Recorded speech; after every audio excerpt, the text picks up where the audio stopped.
ആള് വരുന്നടാ.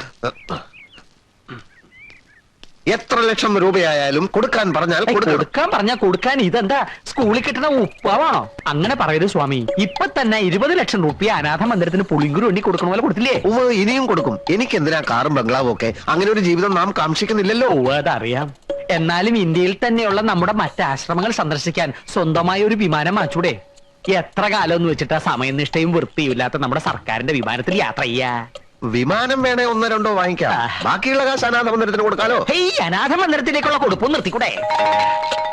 ഏതാനും ചില ലക്ഷങ്ങൾ സ്വാമിയുടെ ബന്ധുക്കൾ കൊടുത്തൂടെ? എനിക്ക് ബന്ധുക്കളും.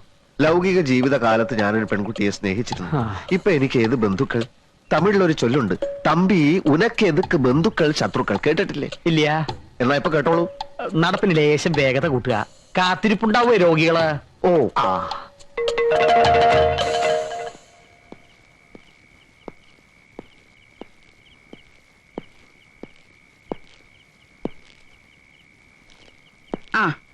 എന്റെ ഉണ്ണിയെ എന്തു പണിയാ നീ കാണിച്ചത്?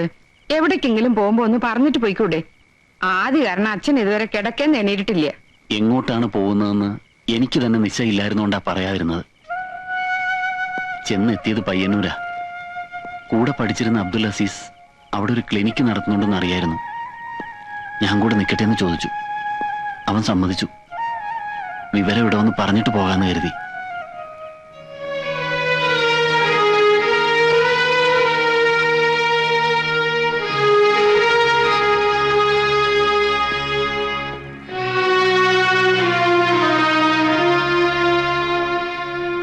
വേറെ വഴിയില്ല ചാ. വലിയ പ്രാക്ടീസ് ഒന്നും കിട്ടിയെന്ന് വരില്ല. എന്നാലും തൽക്കാലം ഈ നാട്ടിൽ നിന്നൊന്ന് രക്ഷപ്പെടാലോ എന്ന് കരുതിയ. എല്ലാം സ്വയം അങ്ങ് തീരുമാനിച്ചു. അത് എന്റെ വിശ്രമകാലത്ത് നീ ഒരു ഡോക്ടറായി ഇവിടെ വരുന്ന രോഗികളെയും ചികിത്സിച്ച് നമ്മുടെ തറവാടിന്റെ പാരമ്പര്യം തുടർന്നു പോകുമെന്ന് ഞാൻ മോഹിച്ചു. എല്ലാവർക്കും അവരവരുടെ കാര്യമാണ് വലുത്. 32 കൊല്ലം ഉപ്പും ചോറും കൊടുത്തു വളർത്തി നിന്റെ ചേട്ടൻ എന്നെ ഒരു ശത്രുവായി കണ്ടി പടിയിറങ്ങി. നീ ഇപ്പോ വയസ്സായ ഞങ്ങളെ രണ്ടുപേരെയും വിട്ടുപോവായി. ഒന്നും ആലോചിക്കാഞ്ഞിട്ടല്ല ചാ. ഇനി എന്ത് വിശ്വസിച്ചാ ഞാൻ ഈ നാട്ടില്? നീ പഠിച്ച വൈദ്യശാസ്ത്രത്തിൽ നിനക്ക് വിശ്വാസമുണ്ടോ? ഉണ്ട്. എങ്കിൽ എവിടെയും പോണ്ട. എനിക്കറിയാം നടന്നതൊക്കെ ചതിയാണ്. ഞാൻ വഴി കണ്ടുവച്ചിട്ടുണ്ട്. നീ സമാധാനിക്ക.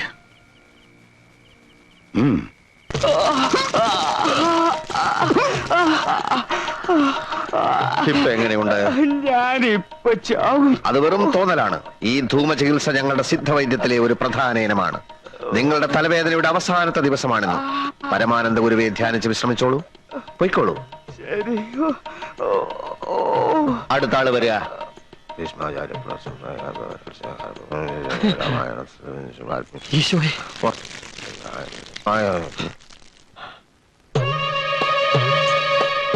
ബന്ധങ്ങളുടെ കെട്ടുപാടുകൾ പൊട്ടിച്ചെറിഞ്ഞ് സർവസംഘ പരിത്യാഗിയായി ജീവിക്കുന്ന ഒരാളാണ് ഞാൻ. ഇവിടെ വന്ന് എന്റെ സ്വൈര്യം കെടുത്തരുത്. ഞാൻ ബന്ധുവായിട്ടല്ല രോഗിയായിട്ടാ വന്നിരിക്കുന്നത്. എന്റെ ഇടത് കൈ നിർജീവമാണ്. അങ്ങ് വലിയ സിദ്ധവൈദ്യനാണല്ലോ. സെക്കൻഡ് വെച്ച് രോഗങ്ങൾ മാറ്റുന്ന സിദ്ധവൈദ്യൻ. എന്റെ ഈ കൈ ഒന്ന് ജീവനുള്ളതാക്കി തരണം. ഇടഞ്ഞു നിൽക്കുകയായിരുന്നെങ്കിലും ഒടുക്കം വൈദ്യർക്കൊരു രോഗം വന്നപ്പോ സ്വാമിയുടെ അടുത്ത് തന്നെ വരേണ്ടി വന്നല്ലോ. അതാ ദൈവത്തിന്റെ കളി. കൈ കുഴഞ്ഞു പോയ ഒരു രോഗിയെ കണ്ടാൽ എനിക്ക് മനസ്സിലാവും പരീക്ഷണത്തിനാണ് വന്നതെങ്കിൽ അത് വേണ്ട. സ്വന്തം കൂടപ്പിറപ്പിന്റെ കഞ്ഞികൂടി മുട്ടിച്ച് നിന്നെ ഒരു പാഠം പഠിപ്പിക്കാൻ തന്നെ വന്നതെന്ന് കൂട്ടിക്കോ. ഓഹോ, അപ്പൊ അതൊക്കെയാണ് രോഗത്തിന്റെ ലക്ഷണങ്ങൾ. നമുക്കിത് നിഷ്പ്രയാസം മാറ്റിക്കളയാം. ആദ്യം എന്റെ ഗുരുവിനെ വന്ദിക്കണം, പിന്നെ എന്നിൽ വിശ്വാസം അർപ്പിക്കണം. എനിക്ക് പൂർണ്ണ വിശ്വാസമാണ്. എങ്കിൽ മിനിറ്റുകൾക്കകം ഈ കൈ വീശി വീശി നിങ്ങൾ ഇവിടുന്ന് തിരിച്ചു പോകും.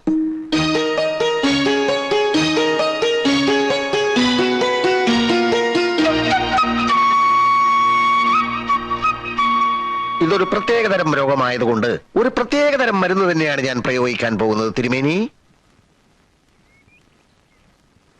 എന്ത് മരുന്നാണാവോ? താങ്കളുടെ അറിവിൽപ്പെടാത്ത എത്രയോ പച്ചമരുന്നുകൾ നമ്മുടെ സഹ്യാദ്രി സാനുക്കളിൽ ഇല്ല എന്നുണ്ടോ? ബ്രഹ്മർഷി പരമാനന്ദ ഗുരുവെ മനസ്സിൽ ധ്യാനിച്ചുകൊണ്ട് കാള കാടി കുടിക്കണ മാതിരി ഒറ്റ വലിക്ക് അങ്ങോട്ട് കുടിച്ചോളൂ. ഇതെന്താണെന്ന് പറഞ്ഞില്ല. അതൊരു രോഗി അറിയേണ്ട കാര്യമല്ല. വിശ്വാസമാണ് പ്രധാനം. പിന്നെ താങ്കൾ ഒരു വൈദ്യൻ കൂടി ആയതുകൊണ്ട് ഞാൻ സത്യം പറയാം. ഇത് ഉമ്മത്തിൻ കായ അരച്ചു കലക്കിയതാണ്. എടാ ദ്രോഹി, ഇരിക്കാനാ പറഞ്ഞത്. ഇവിടെ എന്റെ നിയമമാണ്. മരുന്ന് കുടിക്കൂ. ഉമ്മത്തുംകായ അരച്ച് കലക്കി കുടിച്ചാലും ചത്തുപോകുന്ന ആർക്കാണ് അറിഞ്ഞുകൂടാത്തത്? ഉമ്മത്തിൻകായ വിഷമാണെന്ന് എല്ലാവർക്കും അറിയൂ. പക്ഷെ ഈ പ്രത്യേക വാതരോഗത്തിന് ഉമ്മത്തിൻകായ ഔഷധത്തിന്റെ ഫലം ചെയ്യുമെന്ന് പലർക്കും അറിയില്ല. ഓഹോ, എന്നാ തിരുമേനി ഇതിൽ നിന്നൊരു കവളം കൊണ്ട് കുടിക്കുക. എന്നിട്ട് ഞാൻ കുടിച്ചോളാം. വാതരോഗം ഇല്ലാത്തയാൾ ഇത് കുടിച്ചാൽ അപ്പ തട്ടിപ്പോകും. താങ്കൾക്ക് വാതരോഗമുണ്ടല്ലോ, അതുകൊണ്ട് ധൈര്യമായി കുടിച്ചോളൂ. കഴിക്കൂ.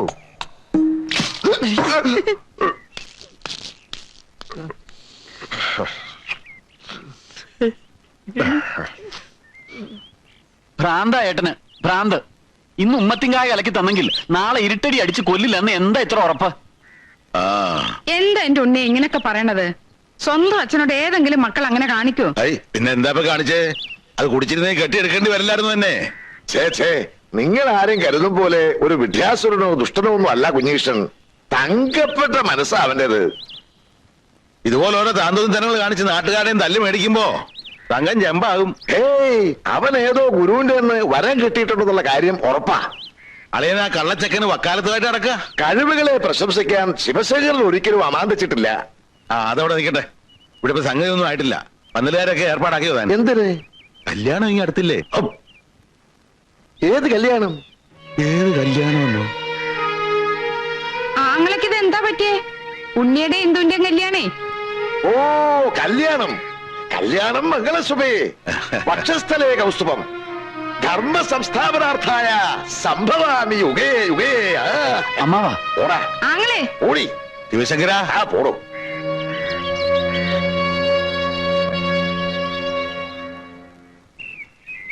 എന്റെ കർത്താവ്, ഇതൊരു മെനക്കെട്ട ജോലിയാണല്ലോ. കിട്ടി.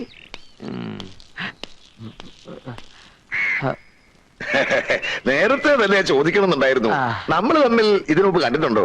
നല്ല മുഖരിയ തോന്നുന്നു. എന്റെ അപ്പൻ നമ്പൂതിരി ഒരു സ്ത്രീലമ്പടനായിരുന്നു. ചിലപ്പോ അദ്ദേഹം താങ്കളുടെ ആ വഴിക്കൊക്കെ വന്നിട്ടാവണം. എനിക്കും അപ്പനും ഒരേ ചായ. ചാക്കോ, ഏത് ആ മുറിയുടെ മൂലയിലുണ്ടായിരുന്ന ചാക്കോ? അതിൽ തുളസിയിലായിട്ട് വെച്ചിരിക്കുക. അതെ, ആ ചാക്കോ തന്നെ. ആ സ്വാമി, ഒരു മഹാരോഗി നേരം തെറ്റി കാണാൻ വന്നിരിക്കണു. അയാളോട് പരിശോധന സമയത്ത് വരാൻ പറയൂ. കുഞ്ഞീഷ, കഴിഞ്ഞതൊക്കെ മറക്കണം. ഒന്നുമില്ലേലും ഞാൻ നിന്റെ അമ്മാവനല്ലേ?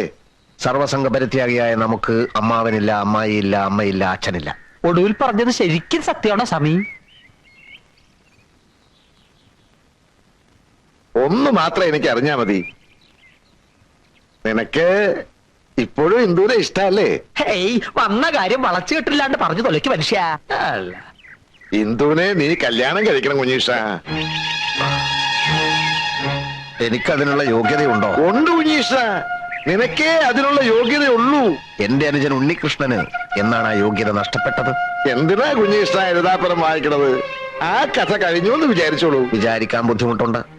നിങ്ങളൊക്കെ ചേർന്നൊരു വിത്തുപാകുന്നു, അതിന് വെള്ളമൊഴിക്കുന്നു, വളമിടുന്നു. അങ്ങനെ അത് ചെടിയാകുന്നു, മരമാകുന്നു. ആ മരം കായ്ക്കുന്നു, കായ പഴുക്കുന്നു.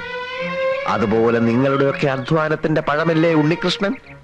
ആ പഴം ഏതോ കാക്കകൾക്കും പട്ടികൾക്കും എറിഞ്ഞു കൊടുത്തിട്ട് ഇപ്പൊ നാണമില്ലാതെ എന്റെ മുമ്പിൽ വന്ന് മൂങ്ങുകയാണല്ലേ?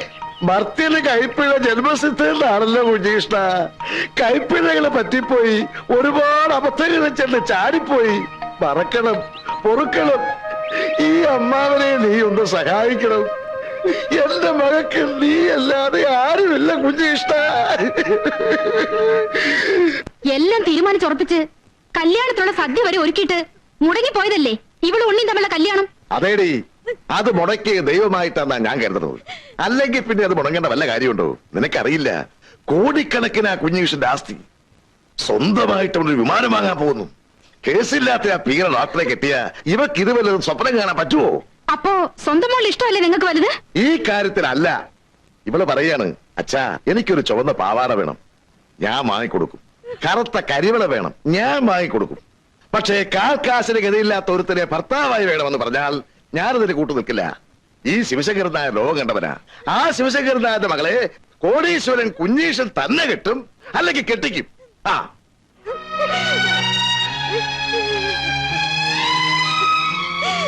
മോള് വിഷമിക്കാതെ.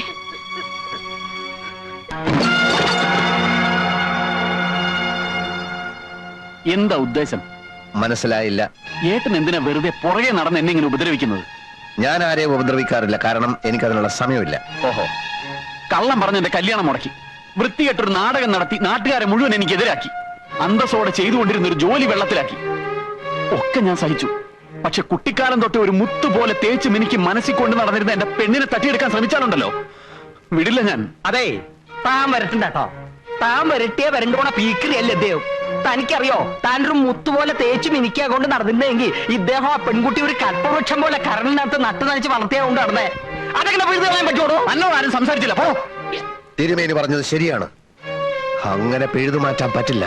നിന്നേക്കാൾ മുൻപ് ഞാനാണ് അവളെ കണ്ടത്. നിന്നേക്കാൾ മുൻപ് ഞാനാണ് അവളെ സ്നേഹിച്ചത്. അമ്മായിയുടെ അന്ത്യാഭിലാഷം നിന്നേക്കാൾ മുൻപ് ജനിച്ച ഞാൻ അവളെ കെട്ടണമെന്നായിരുന്നു. അമ്മായി അങ്ങനെ പറഞ്ഞു എന്നുള്ളതിന് യാതൊരു തെളിവില്ല. അഥവാ അങ്ങനെ പറഞ്ഞിട്ടുണ്ടെങ്കിൽ തന്നെ വല്ല ബോധക്കെട്ട് കൊണ്ട് പറഞ്ഞതായിരിക്കും. അവൾ എന്റെ പെണ്ണ, അവളെ ഞാൻ തന്നെ കിട്ടും. നീ കേട്ടില്ല. ഈ ജന്മം നിനക്കതിന് സാധിക്കില്ല. അതിനുള്ള കരുക്കൾ ഞാൻ നീക്കി കഴിഞ്ഞു. വെരി സോറി അനിയ, വെരി സോറി.